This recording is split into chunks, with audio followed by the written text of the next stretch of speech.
আসসালামু আলাইকুম। শুরু করছি বাড়ির নাম বৃষ্টি লেখা উপন্যাস।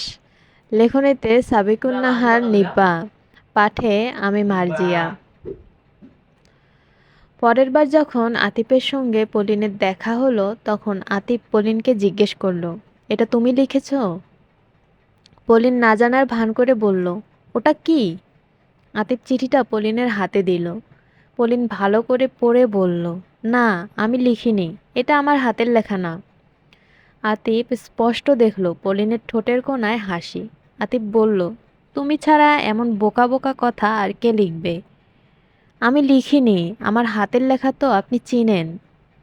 কাউকে দিয়ে লিখিয়েছ? পলিন জোর গলায় বলল, ইস, আমি কেন লিখতে যাব? তুমি কেন লিখেছ সেটা তুমিই ভালো বলতে পারবে। শুনুন, এটা আমি লিখিনি, আর কাউকে দিয়েও লেখাইনি। আপনাকে কেন চিঠি লিখতে যাব? আমার জন্য এমনিই অনেক ছেলেরা পাগল। আতিফ শ্লেষের সুরে বলল, আচ্ছা, কই কোনো পাগল তো চোখে পড়ল না। পলিন ভাব নিয়ে বলল, আমি যখন রাস্তা দিয়ে যাই তখন অনেক ছেলেরাই আমার জন্য দাঁড়িয়ে থাকে। তুমি তো রিক্সা করে স্কুলে যাও, ওই তখনই থাকে। আতিফ তাকিয়ে রইল পলিনের দিকে।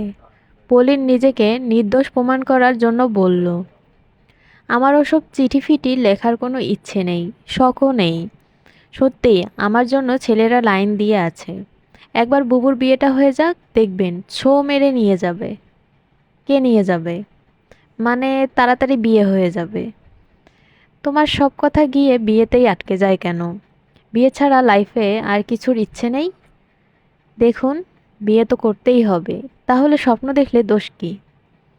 মেয়েরা এখন কত স্মার্ট হচ্ছে, আর তোমাকেই একমাত্র দেখলাম বিয়ে বিয়ে করে লাফাচ্ছ। আপনি তাহলে অনেক মেয়ে দেখেছেন, তাই তো?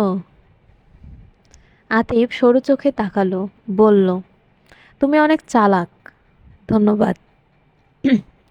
ধন্যবাদ, কিন্তু প্রতিপক্ষকে বোকা ভাবাটা ঠিক না।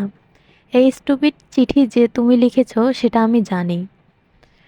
আমাকে ফাঁসাচ্ছেন কেন ভাই? আমি লিখিনি, আমি লিখলে নিজের নাম সহ লিখতাম। আতিফ আর কিছু বলল না, রাগে চোখে কিছুক্ষণ তাকিয়ে চলে গেল। পলিন অনেক কষ্টে চেপে রাখা হাসিটা বের করে বাড়ির দিকে গেল। বাড়ি ফিরে বৃষ্টিকে বলল, বুবু জেরার মুখে পড়েছিলাম।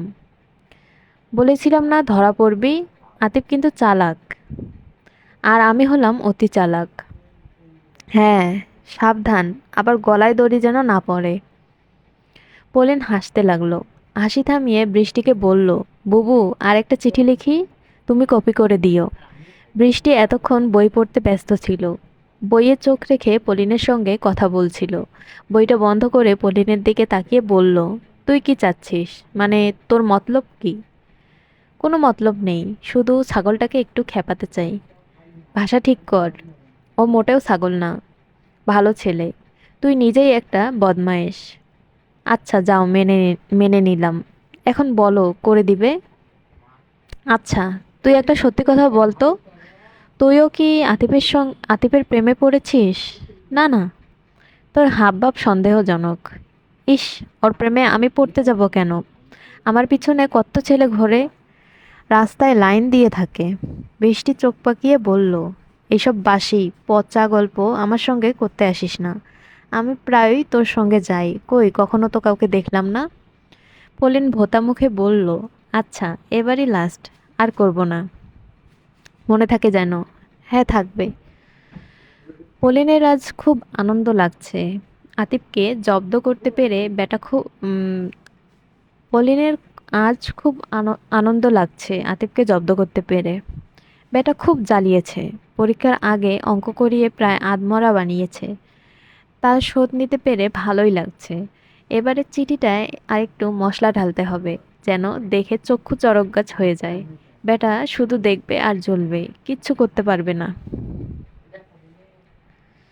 আবির বাড়ি এলো এক বৃষ্টির দিনে। সারাদিন অবিরাম বৃষ্টি। সন্ধেবেলা এসে হাজির হলো। এসেই বৃষ্টিদের বাড়িতে এসেছিল, কিন্তু বৃষ্টির সঙ্গে দেখা হয়নি। এরপর দুটো দিন ঘরেই ঘাপটি মেরে রইল। পলিন গেল আবিরের সঙ্গে দেখা করতে। পলিনকে দেখে আবির বলল, কি রে, তোর খবর কি? কি মতলবে এসেছিস? তোমাকে দেখতে এসেছি। হুম, মতলব ছাড়া তোর তো এখানে আসার কথা না। হুম, এমনিই এসেছি। এবার অনেক দিন বাদে এলে। হুম, একটু কাজ ছিল। চাকরির ইন্টারভিউ দিলাম কয়েকটা। বয়স হয়েছে, বিয়ে তো করতে হবে। পলিন হেসে ফেলল। আবির বলল, এবার বল তো তোর মতলব কি? টাকা লাগবে? হুম, এই তো লাইনে এসেছিস। আগের 1 টাকাও শোধ দিসনি। আবার আমার কিন্তু হিসাব আছে। আমার কাছে একটা জিনিস আছে, তোমার জিনিসই। নিতে হলে 100 টাকা দিতে হবে। কি জিনিস? আগে 100 টাকা দাও, তারপর। এই, তোর লজ্জা নাই? যা ভাগ। ভেবে দেখো, না দিলে তোমারই লস। লাগবে না। বুবু তোমাকে একটা চিঠি লিখেছে। আবির একটা কথাও খরচা না করে 100 টাকার নোট বের করে পলিনকে দিল। পলিন টাকাটা নিতে নিতে বলল, তুমিও কিন্তু লাইনে এসেছো। তাড়াতাড়ি দে, আমার সঙ্গে ফাজলামো করিস না। পলিন চিঠিটা বের করে আবিরের হাতে দিতে দিতে বলল, ফাজলামো তো তোমার সঙ্গেই করব। কে জানে, হয়তো পাশের বাড়ির বদমেজাজি রাগী মেয়েটার বর হয়ে গেলে তখন তো তুমি আমার দুলাভাই হবে। আবির হেসে ফেলল। পলিনকে বকতে গিয়েও থেমে গেল। পলিন কি সুন্দর করে দুলাভাই বলল, এর জন্য মাপ করে দেয়া যায়। আবির বলল, যা, তোর সব টাকা মাপ। ভবিষ্যৎশালীকে এইটুকু ছাড় তো দিতেই হয়।